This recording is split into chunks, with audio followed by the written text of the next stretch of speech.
در خدا آسمونه همش همه مسلمانه گم کرده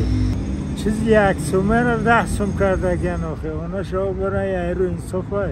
من اول خرید نکردم من حاجی شریف میرم آبتم خرابکش کتونه در بدون نکنه و هم خیلی که مردم خریداری که زاین هم خیلی نفرسته قیمت تر تو خوراکه کمتر قیمت تر قیمت چی را میگن نرخ نو گوشت قیمت چی را میگن نمیدونم مردم همون چی همه میخره گفته ای هر روی همون میبردارن نرخ مسلمان انده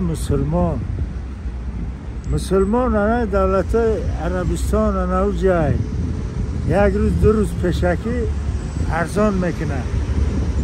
10 درم هم باشه ارزان که ثواب شده چند خمشه هم خیسته بالاتر اگه نرخ قیمت خیسته اگه ارزانیش نیست اگه قیمتیش هست نمیدونم که چی سبب باید نگه قیمتش خیلی شلو با دعوی ارزان میشه همه نرفتم بودا با حرمت خدا ندومه نمیدونم به خدا جو نرفتم خیلی شیعه نرمال نی او خیلی بدم نیسته نیشه وقت نرستم همه چین خمون دودر خرید نکردم نه نمیدم کارتر پوشم میگیرم همه دونم از یگون شنای نفهمیدم نرفتم نیدم برای مکتوبی داریم